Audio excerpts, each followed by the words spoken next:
The Invisible Man returns, and an entire town is terrified. Today we watched 1940's The Invisible Man Returns in our continuing series, Cinema Revisited, where we are watching all of the classic Universal Monster films. We have seen the film, and now we are talking the good, the bad, the ugly, and the iconic with none other than my esteemed co-host, the one and only DJ. Say hi, DJ. Hello. You kind of need your microphone, DJ. Nah, it's fine over there. Hello there. All right, so yeah, 1940s, The Invisible Man, starring none other than Vincent Price. A very young Vincent Price. If you think about it, like... Well, I mean, yes. Yeah. Just... When did House on Haunted Hill come out? 1959. So 19 years later. Like, he was at the height of his powers in, like, the 50s and 60s. 1940, this might have been one of his first major roles. I'm not, like, a Vincent Price nut, so I don't know for sure, but... Compared to 1959, he looks like a baby. He does look really young. When he appears for 5 seconds of film. He does sound like him, though. Sometimes. He kind of... He sounds like him younger. You know what it makes me think of? It makes me think of Sean Connery, like when he grew into his voice. Yeah.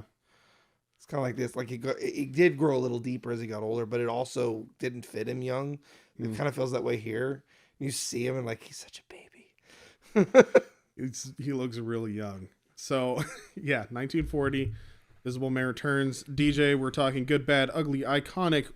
For you, what is the good thing about this film? Much like the first Invisible Man, this one seems like it's a good film in general. It doesn't. There's a few issues with it. I think that it detracts from the last one, but what I would really nail it hard on the good is that it's a psychological film rather than a monster film. A lot of the monster films we watch are very horror-esque, especially Frankenstein, which kind of delves into the psychology of things, but it always defaults to monster bad kill him. Kind of, yeah. The Invisible Man and the Wolfman films so far have been more psychological, like the effects and the interpersonal connections and how it affects the people around them. The Wolfman didn't. I think the Wolfman tried to copy the Invisible Man style, but didn't do it well. This one does it better. It takes. I mean, it's kind of unfair because it is also an invisible film. Mm-hmm. But at the same time, it does a really good job of driving a very different type of character into the role, which is really what I felt like they were trying to do with Wolfman. They were trying to take the Invisible Man problems that the character had and put it onto a different personality of a person. Yeah.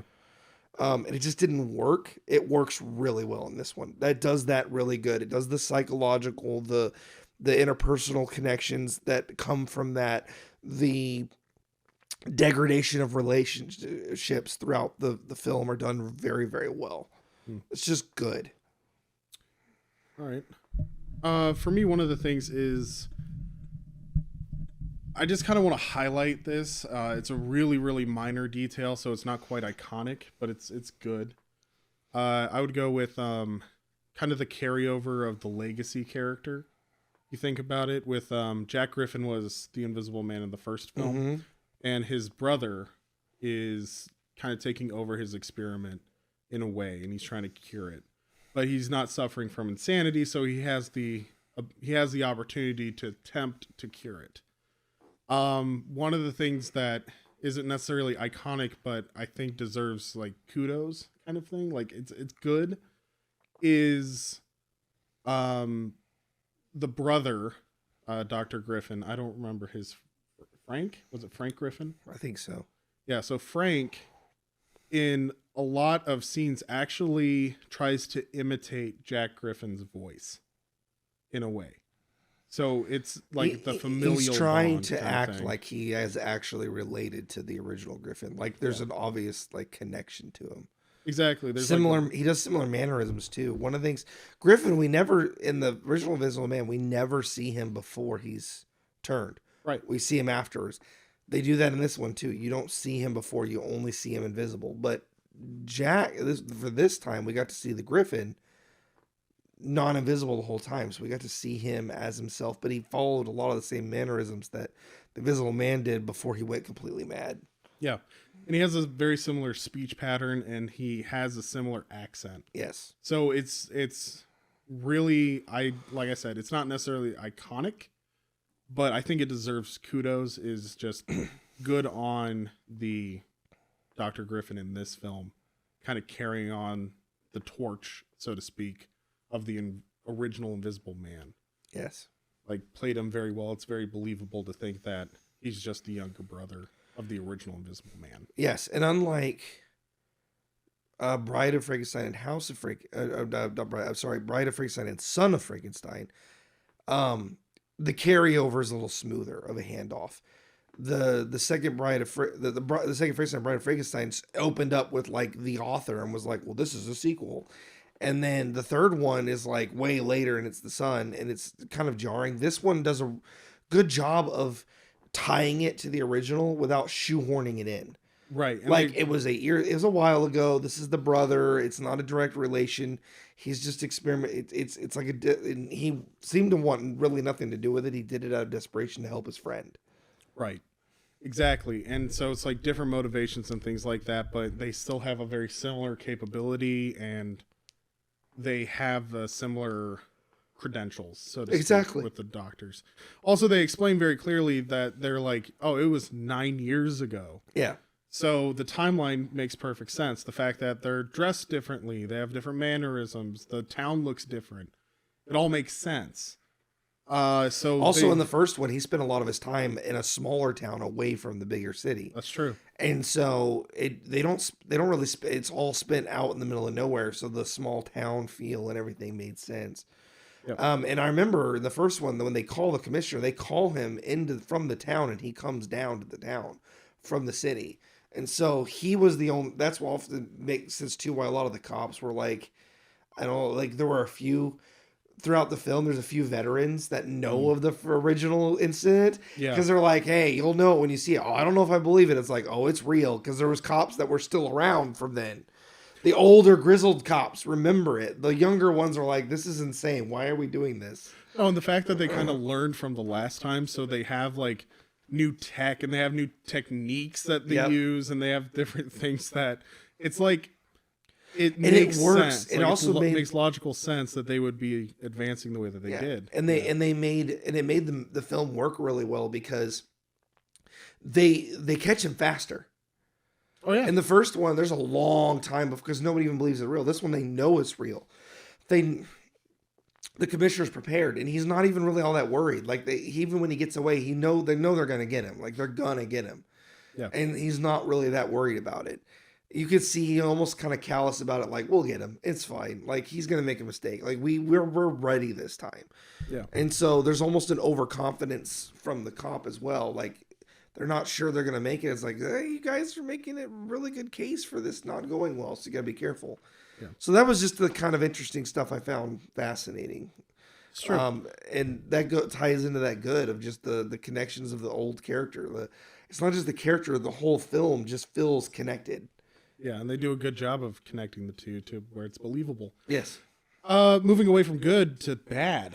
What's bad, in your opinion, about this film? So one of the bad things that I noticed pretty quick is the cinematography got a little lazy in this one.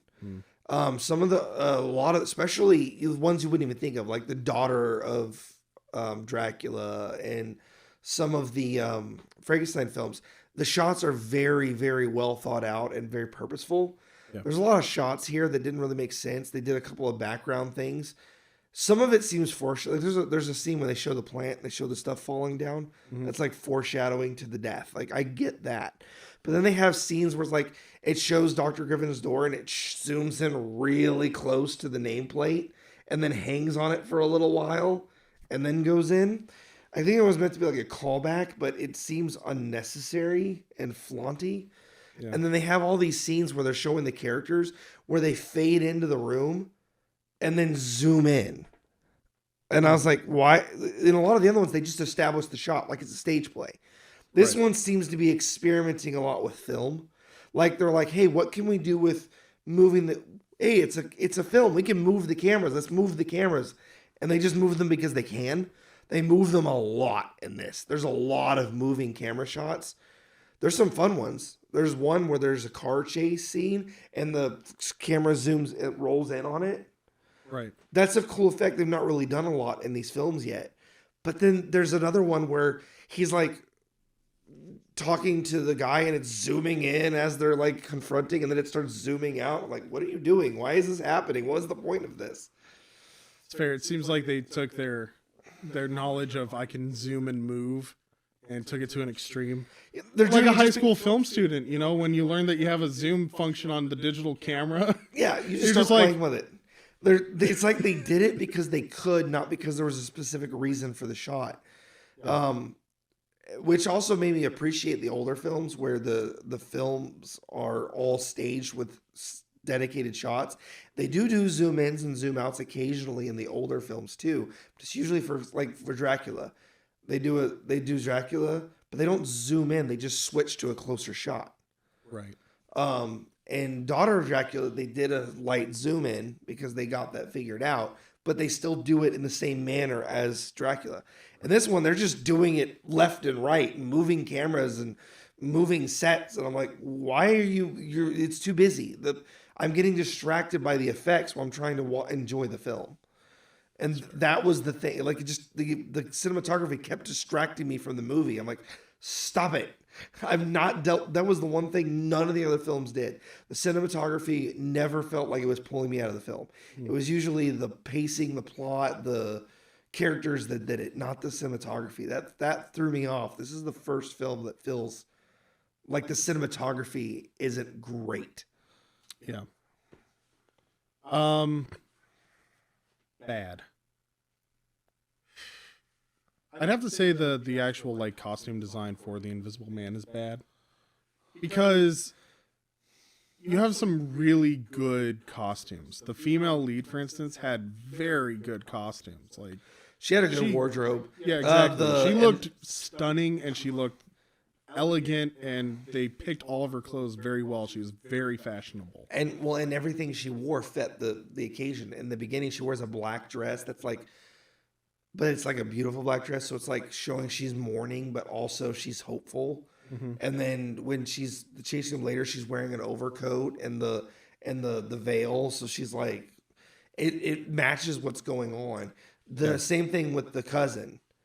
Like he's changed his suits throughout the thing, and a lot of the different suits and things that he wears are fitting what's going on. Where the Invisible Man it's a copy of the old costume, and they do the robe again. Well, They do the robe again, which you mentioned while we're watching it's like remember every Invisible Man, when they go to take over the world, they have to switch to the robe. the robe and pajamas, man. Robe and pajamas. If they're going to take over the world, they're going to do it comfy. That's how I thought. Like, I mean, if you're invisible anyway, might as well be comfortable if you're gonna be a dictator. But It's just one of those things though, where, like I said, it's the bad. In my opinion, that's the bad part of this film. I think is they like, were trying to push into the crazy and make it clear, Yeah. like they did with the last one. The problem was he went crazy in a very similar fashion, and it would have been more fun to see it differentiate. They do a little bit when he's talking, because the last one was like, I'm a god. Whereas this one is like, I can be a ruler. I can have servants. People will worship me. And it's a similar vein, but he had a different way of describing it because he was more eccentric about it. Yeah. But it's still like the exact same thing. Like, I will be powerful. It's power. Yeah, it's power. I can be in the room with kings. He says the same sentiment. Yes. It's almost identical, the same sentiment, but It's just slightly different verbiage. And it was like, why? It would have been more fun to see him, like, instead of wanting to be a ruler, like, he's just like, I could be, where he obsessed with the good, because he says something different than what the other one did. It's like, I will be a ruler. He goes, think of the good I can do, or the bad. And then he just leans into the bad. It would have been interesting to see him go crazy, like the good, and hyper focus on the good, but still do bad things because he thinks he's the good guy. Well, yeah, I he mean, leaned into that a little bit and then immediately abandoned it. That was interesting to me when he's like, think of the good I can do. I'm like, oh my gosh, he's going to be like a tragic hero where he thinks he's the good guy, but he's actually horrible. And then they just drop that. Like, they drop it within 5 They seconds. hint at it and it's gone. As Yeah. soon as he says it, I was like, why'd you even tease me with that then if you're not going to commit? That's fair. I mean, that Not to was say kind that of they bad, had to. The but- tropiness is fine. It's just don't lean into it even at all if you're not going to go all the way, you know? I guess like that part of that is kind of bad because it's like a callback to the original film, and then they lean into the callback to the extreme. But yeah, so just in general, though, the costuming for the Invisible Man though just doesn't work right because it literally almost identically matches all of his costumes. Yes. Like the bandaging is the exact same, but the glasses are different. And he has different goggles, and he wears a different robe, but it's still a robe with the Still a bit. It's like the brother literally like went to the same store that his brother went to, and literally just like shopped Invisible Man attire and just got the exact same getup. Well, exactly, and that's the thing though. It feels it's just, lazy and it feels similar. It would have been more interesting if he came in like a suit. Well, no, he wears a suit. Like he wears it's always slightly different, but they're definitely trying to do a callback to the original one. There's not really much distinction. Like if you put the two of them side by side, one of them's shorter, one of them's taller, one of them looks more iconic, and the other one looks like the cheap Spirit Halloween copy.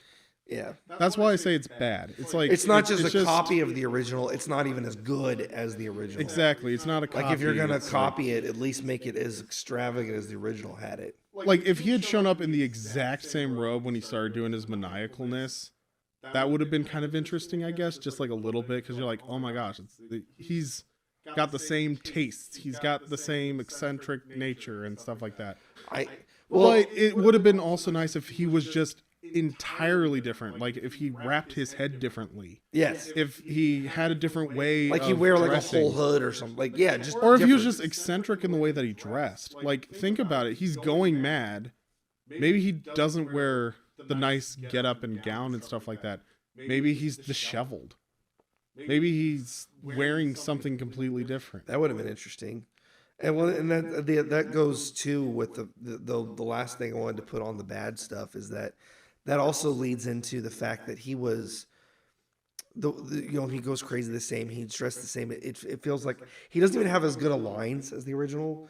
Oh no. It was like even the moon fears me. It's kind of a joke, but that is the thing that's psychotic. Like he's starting to point out celestial bodies, and in this one he's just like, I could be a king. He goes crazy almost a little more sanely.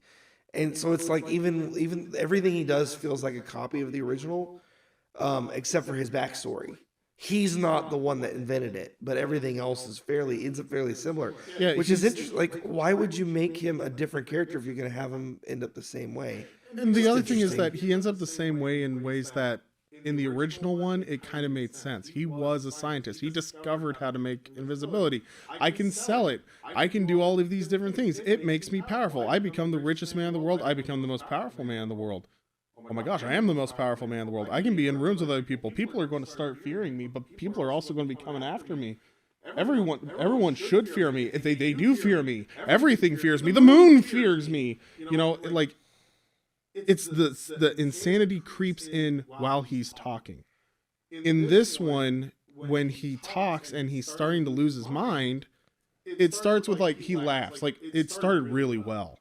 Like when they're talking and stuff, it seems like he's relatively sane and he starts doing things, and then he just like lets slip something, and everybody at the table kind of stops because they're like, did I hear him right? And then he starts maniacally laughing, and you're like, oh my gosh, he actually is going insane. But it's not like a gradual thing where he comes back, he's like, oh, I'm sorry, I don't remember what came over me. Like It happens Vincent, very yeah. quickly and suddenly when it does happen. And then it's a full change. Yep. It goes right back to, Yep. and he says that similar things, and it's a different guy. Well, and but he has a similar motive. I will say too, to your costume thing, is another big thing about it is the effects aren't even as good on his. In the first one, when they undoes the head wrap, it's like this visually stunning thing. And they're showing it the And entire this time one, while he's... he unwraps off screen every time. Or when he does, it's like from the back and he's like barely doing it. They In show the first one, he's doing it like maniacally and grabbing and manipulating. And this it. one, it rarely shows it. And when it does, it doesn't make a big deal out of it, except for when it shows him in the eyes.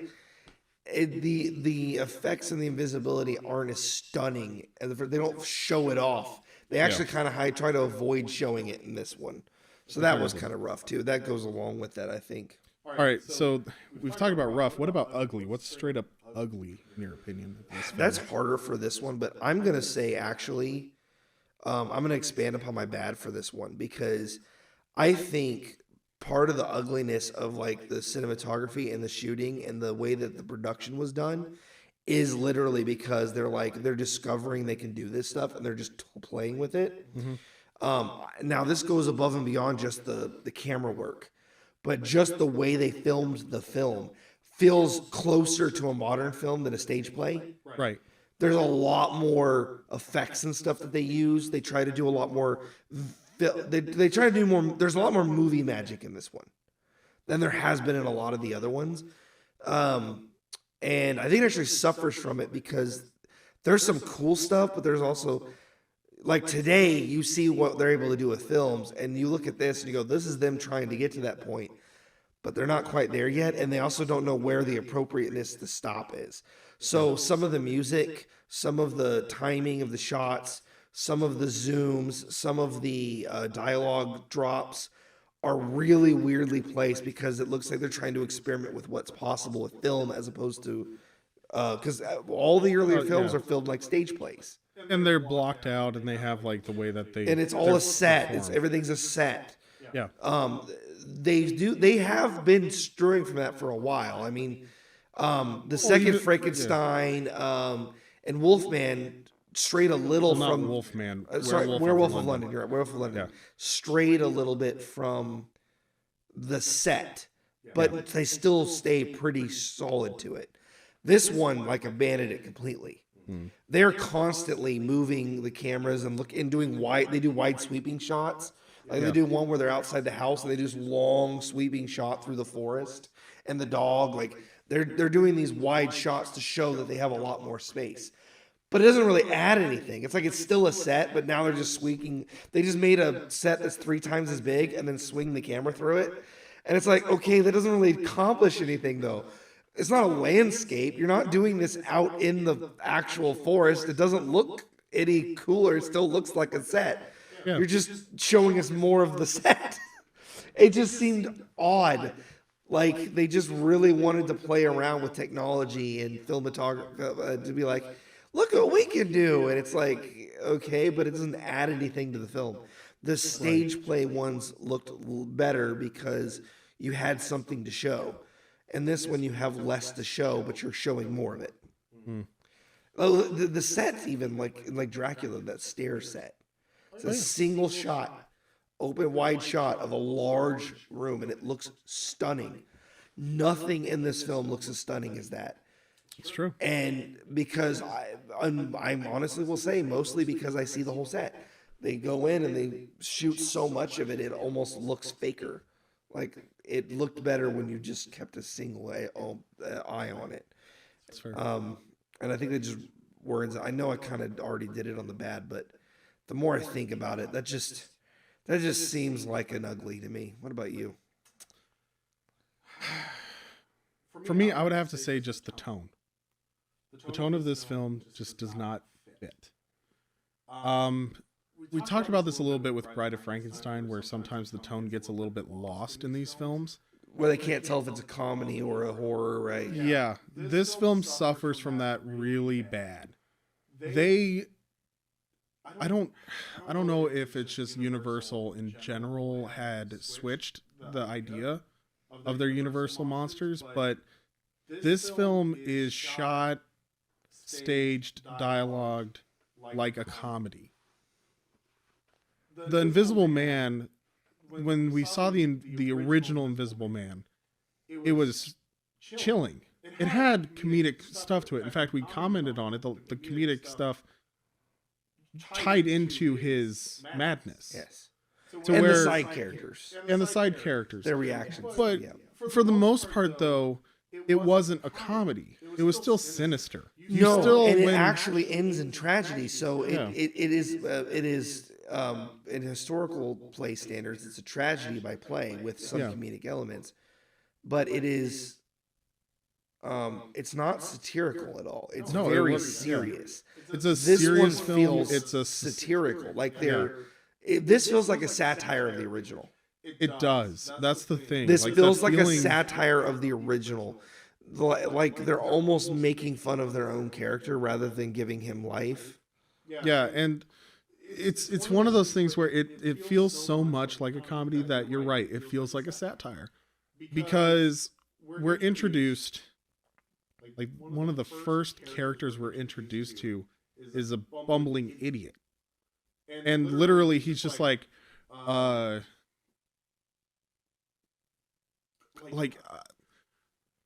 like, oh, what does he say? He literally says like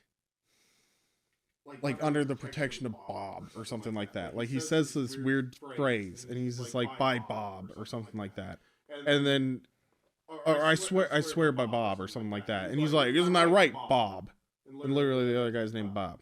The dialogue is usually funny. They have these little comedic bits. Even when he's chasing down the co-conspirator in his brother's murder, all of the dialogue is humorous. Yes. Where he's literally like, oh, I'm a ghost. Less crazy and more silly. Exactly. And he's not sinister. He doesn't get sinister and crazy until towards the end, and at that point you almost don't believe it because he's just been weak. Which is, I thought he was going crazy in a silly way. I thought that's interesting. That's different. Yeah. And then they just shoehorn it right to the original. Yeah, no, but the other thing too is that when he gets to the point where he's insane, like he's gone mad, at that point he mirrors the original so much that it feels like it's making fun of the original character. Yes. Because he's literally mirroring almost exactly what he's saying and different motivations and stuff like that. It feels like a joke. And then there's breaks in the film that are supposed to be like levity, and then there's ones that are supposed to be more emotional, but they linger on it too long. Yeah.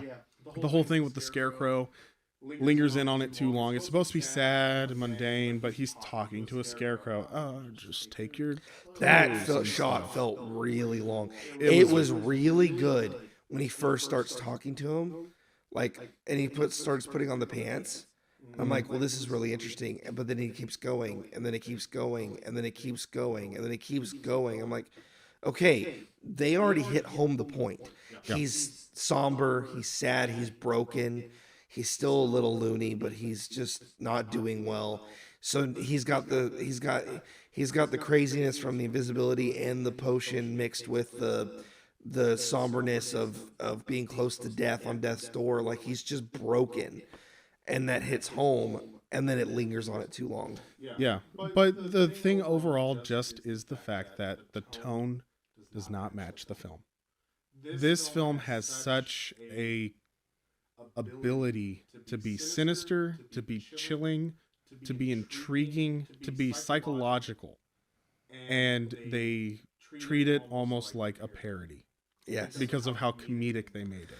Which would have been fine if they even stuck hard to that, but they don't. They do these moments where it gets super serious, Yeah. and it kind of belittles the satire. It's like every time the satire comes up, it belittles the seriousness. When the serious comes up, it belittles the satire.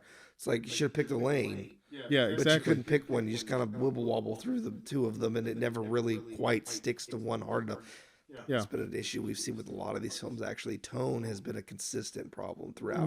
Which it's getting worse. The tone's getting worse because it's as if Well, the old ones Universal's were losing its tone deaf identity. because I think of editing and time constraints. These ones feel that way, like they're just lazy writing, like they're just not it's putting like the they effort planned into it this way. Yeah. Oh, this is a sequel. We can make these till we die. We don't have to make it good. Exactly, and it's weird to see this tonal shift in the Universal monsters because you start with Dracula, and I remember watching Dracula, and I was like, in 1931, this would be terrifying. It's gothic, it's dark, There's so many like weird elements with a couple of comedic things. Most of the problems with that film are just time constraints and editing. Well, yeah, and that's not tone. Nope. And then the tone in Frankenstein was literally, it's so thrilling, it will kill you if you have a weak heart. That's the entire tone. Even the Mummy had a good tone to it. And the Mummy had a good tone, and it was supernatural, and it was creepy and off, and there was an element to it. The Mummy character was just so, like, you almost mistake him for suave, but he's uncanny and weird and so off-putting. And then the tone into the next one after that was Bride of Frankenstein, right? I think so. So you follow that. Well, no, actually, it was Invisible Man. In Invisible Man, he has the comedic bits, but it's because of his insanity, and the rest of the film is thrilling and terrifying. Werewolf of London, I think, is where the tonal shift started to fall apart because.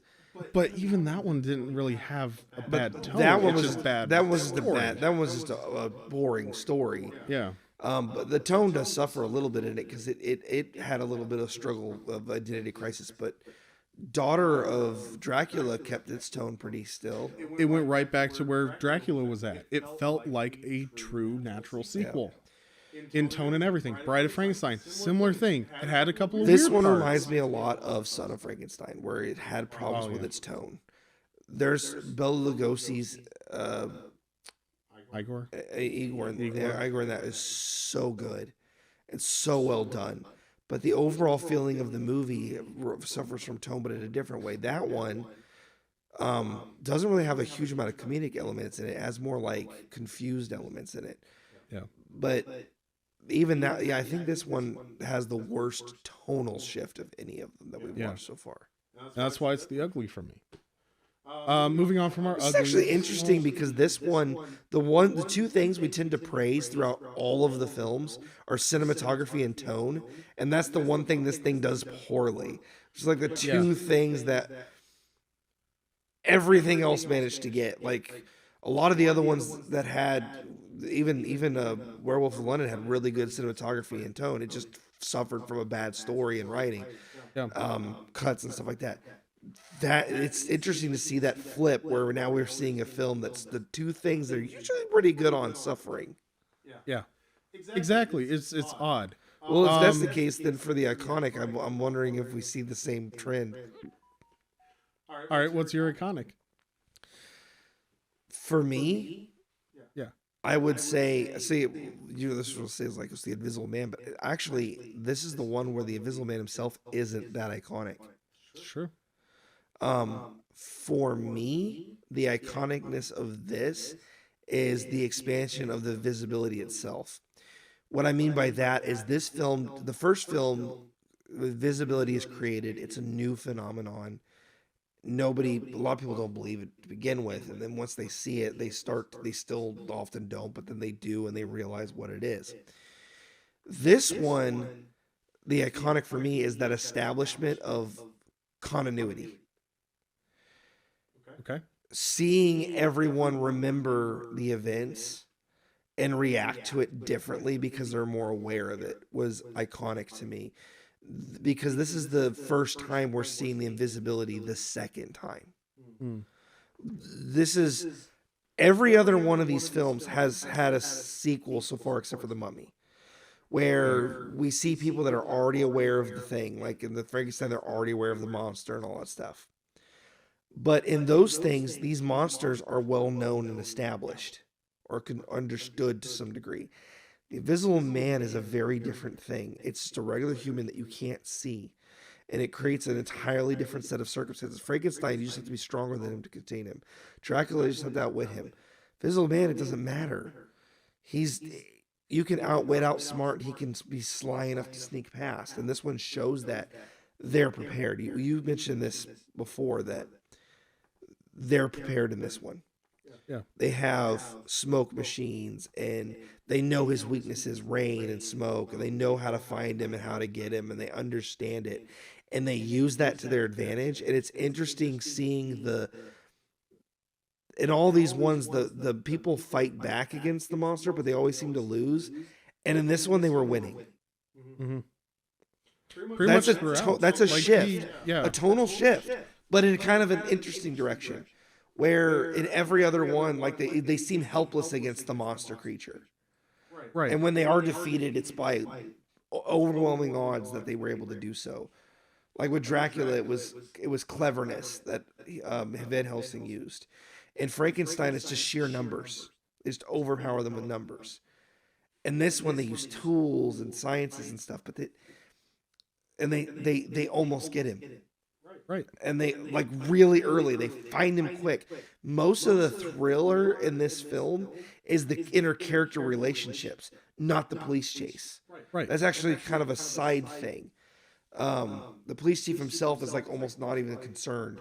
So that was just kind of iconic to me. Like, it was just like this change in the universe from we're helpless against these creatures to we can learn and adapt and grow and become better. Mm-hmm. Yeah, I mean, it is one of those things too where you understand the monster enough that the thrilling part is like when it comes to the police and stuff like that. It isn't, oh, are they going to catch him? It's, is he actually going to escape? Which kind of leads a little bit into my iconic. I have to say that the story idea is iconic. The idea of the story is. Execution, maybe not. There's so some great, problem with things like execution, that, but I think I know what you mean. Go ahead.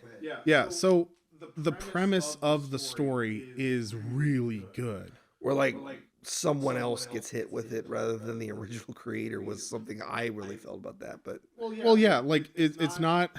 The scientist didn't make the invisibility potion for himself. He uses it for his friend who has been wrongly accused of the murder of his brother. Nobody believes him though, because there's no witnesses. There's nobody to corroborate anything except for his friends. So the premise immediately starts out really interesting. He becomes invisible to escape the law because the law has failed him. They're going to hang him for a crime he didn't commit, and everybody knows he didn't commit except the police officers. Interesting premise already. His friend is trying to find the cure on a time crunch because he knows that he's going to become mad eventually. So there's that element of the time crunch. And then the invisible man, not only is he trying to just keep away from the police officers and get to his love interest, who, by the way, doesn't seem like she wants to bone the secondary character for the first time in a Universal monster movie. oh god, But seems interested in him. But the other thing is that that does seem to be a problem with these films. Bad Right? chemistry between the leads. Yeah, but anyway, so he is not only trying to evade the cops long enough for the friend to find the cure, but he's also putting together the rest of his brother's murder and figuring out who actually killed him. Very good story. It's an amazing idea for a premise. sequel. It's an amazing premise. Yeah, it's an amazing premise for a sequel, but it fails a little bit and flounders a little bit in the execution. The iconicness is the idea of the story. This film really could have taken more time to establish this mystery, spend more time, maybe establish a couple more They characters. also never actually, and there's also a lot of plot holes left. They don't ever really explain the motive of the cousin. We just assume it's because he wanted to control the company, but nothing in the film itself ever actually made that apparent. Or he doesn't even say how he killed him and how he got away with it. It does eventually say how he Well, killed. it doesn't. It just says that he did, Yes. not how. Yeah, it doesn't show it. Well, yeah, he doesn't even tell. It doesn't. It says just he says, he "I hit killed him with a wrench, and then Oh, yeah, that's it, that was. it, that was it explains oh. it towards the end. He when he starts saying how he did it, and then he kicks him to hang him. Like he starts explaining what happened. But that's the thing is like, it almost makes it sound like it was a crime of passion.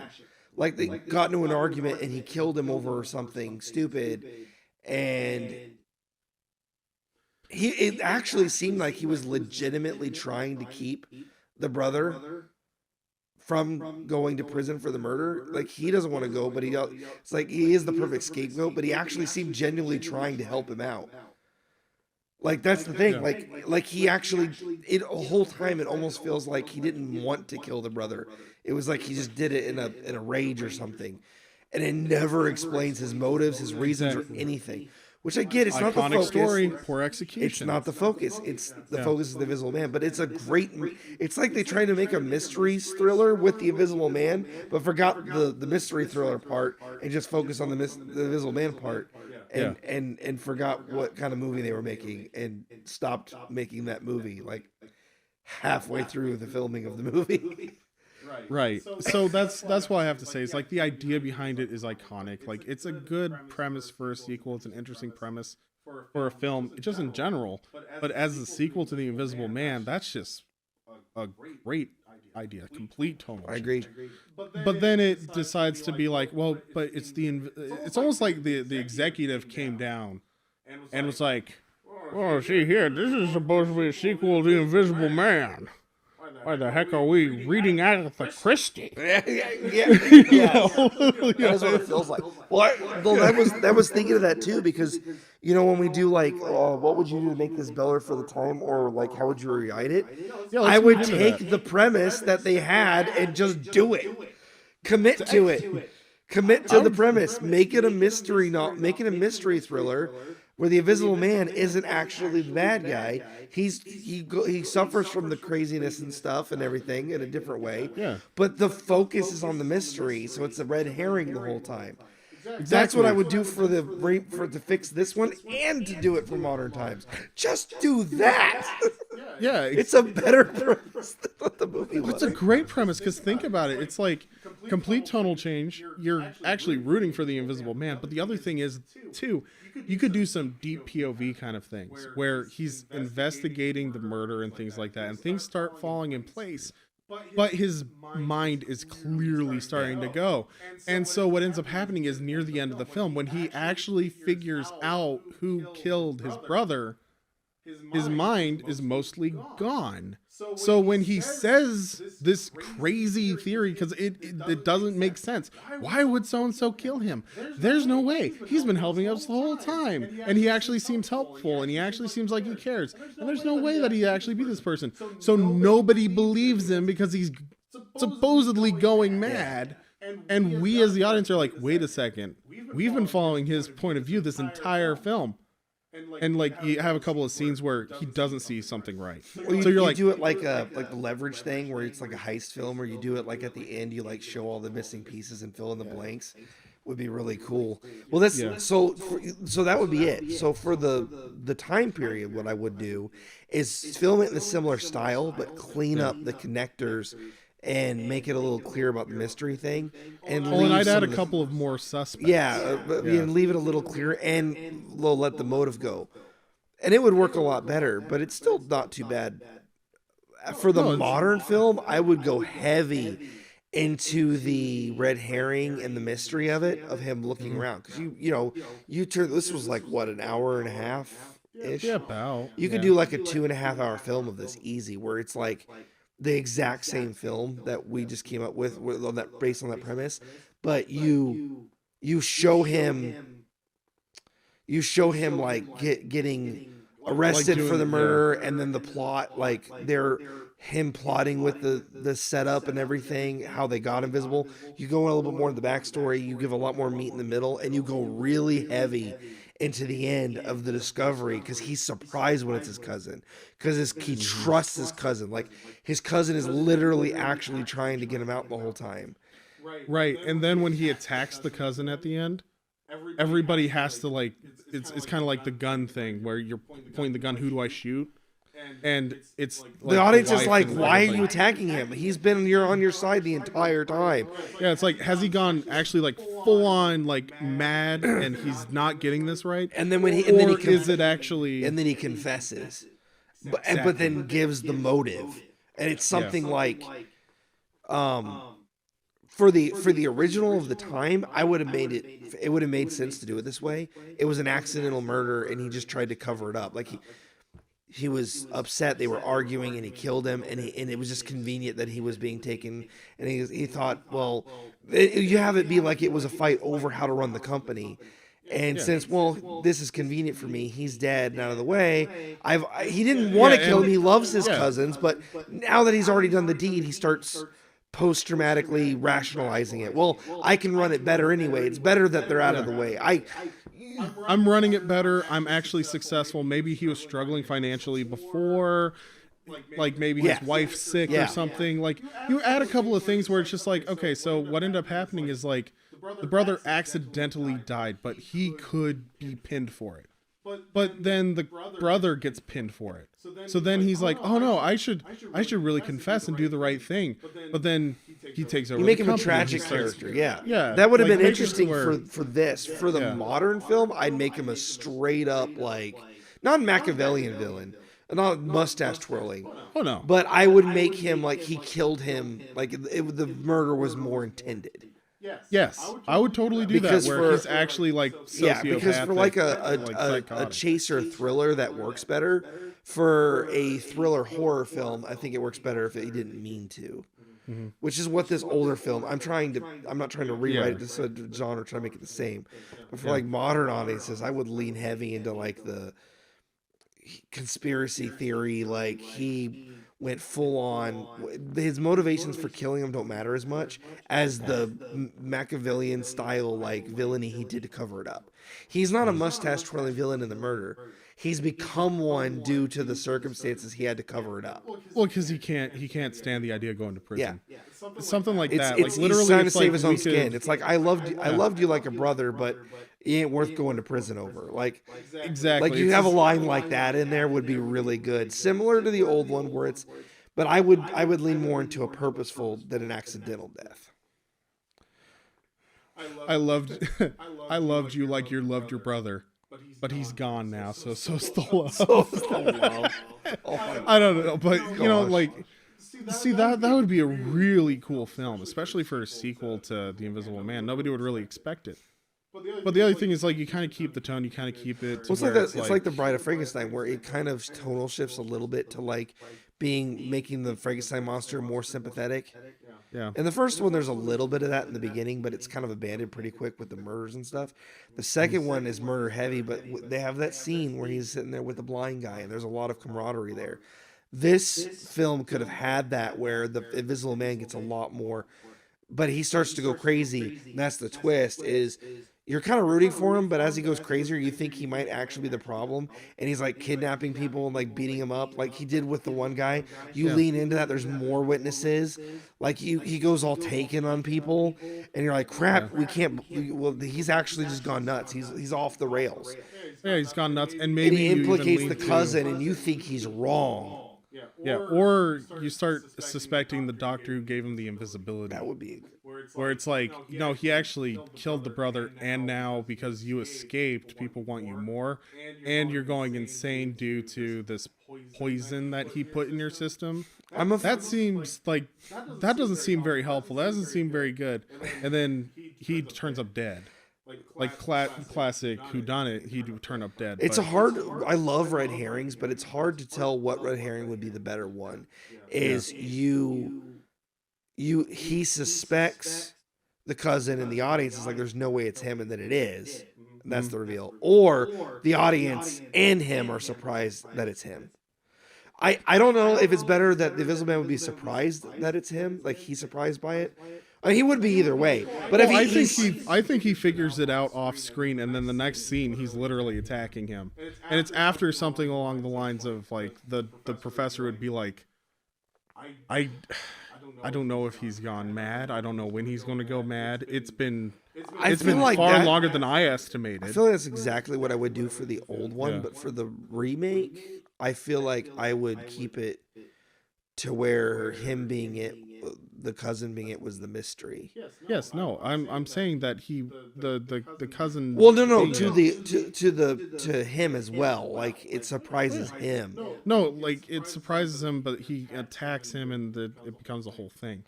That's what I'm saying. Like when he figures it out, he's surprised. But what we, the audience, see is he attacks after he finds it out in a surprising way, and then it's later revealed. No, like he literally. I put two and two together, and why doesn't anybody believe me? And people are like, because you tried to murder him. kind of thing. Right. You know? That could be interesting. But It'd be like The Fugitive, where it's like he's innocent, but The Fugitive did a really good job of that by doing the whole as he's running the chasing the marshal chasing him is like putting together his story. He's like, wait a minute, there's some things here that don't make sense. Like he starts reinvestigating the crime in order to learn more about him, but he's actually learning that he's innocent as he goes. Mm-hmm. That kind of how I feel about this Invisible Man thing, where it's like the audience it doesn't really know how to feel about him at first, but they start to really commiserate with him because we're the marshal chasing the fugitive. We're like, oh my gosh, none of these pieces fit. He's innocent. He didn't do it. And then he starts attacking his cousin. You're like, what are you doing? Holy crap, maybe he actually did do it. He's nuts. And then you're like, oh, it wasn't him. Yeah. That'd be cool. Exactly. A lot of potential with this film. It has such a great premise. I wonder too, because they remade the new one that was supposed to be part of the monster universe. Yeah, have you seen it? No. Oh, but that one I remember they were taught like that was kind of the angle they were going to go with originally with the Universal Monster thing, was like the tragic, hero, like he's framed or whatever, but then they kind of dodged it and made it separate from the original universe. I don't know what they ended up doing with it, but so the new Invisible Man's actually really interesting. It's a psychological horror, and it leans into narcissism, abuse, and specifically gaslighting. oh, okay, Yeah, interesting. it's really well done. I have it. We can watch We it. can definitely do it sometime. It's just interesting to see how some of these characters evolved over time, or how they're used in other mediums. Yeah. H.G. Wells' Invisible Man, he goes insane. That's a major part of the character. But there's a lot of mediums where they've taken him where he doesn't go nuts, and it's just interesting to see that differential. But I really like that they leaned heavy into the psychological in this one. I really enjoyed that, despite the tonal shifts and some of the problems we talked about. Overall, the film was fun. Yeah. This is I would beat it up quite a bit, but it's just because it has so much to live up to. These, I know it's like, well, different people directed, different people made them, but Universal, you could tell, had a standard they were trying to keep, like Nintendo does with their cartridges in the original days, where they were very careful about making sure that there was consistency among their product. Universal, you could tell that was a thing they did, and when that consistency starts to shatter a little bit, you start to be concerned about the direction that they're going. But I mean, these films were all made 100 years ago. We're going to see a lot of improvements in them making strides to correct. And you could see that as we've progressed. We've seen them going off one direction and they pull back, and they go off another direction and they pull back. It's sorted itself out over time. Yeah. Cool. So yeah, that was our Cinema Revisited for The Invisible Man Returns. We have gone over the good, the bad, the ugly, and the iconic. We also talked a little bit about what we would do to make the film better in its time, and also what we would do to re-release it and renew it for a new modern audience. I always like to just drop a plug real quick. If you guys want to follow along with us in this series, we are watching the box set for the Universal's 100th anniversary, Universal Classic Monster Collected Edition, I suppose. It's a great remastering of everything. The sound, the picture quality, everything is solid. Picture quality is amazing. We watched the original trailers for these, and the difference in video alone is insane. Yeah, like it's crazy how well this has been remastered. It's a joy watching these as well. So if you want to follow along with us in our series, watch it before we start talking about it, or you want to watch it just because we did talk about it, highly recommend for sure. Otherwise, what we recommend is, if you like our content, subscribing to our channel and ringing the bell so that you never miss out on one of our monthly Revisited episodes. We also watch bad movies and rewrite them, and we also have a variety of different topics we like to discuss regarding entertainment, specifically media, and every week we do a review of a new movie that has come out into theaters. So if that interests you, this channel definitely would interest you. And if you like this video, please leave us a like. Let us know in the comments what you think, and we appreciate all feedback that you give us. Otherwise, I guess we will see you guys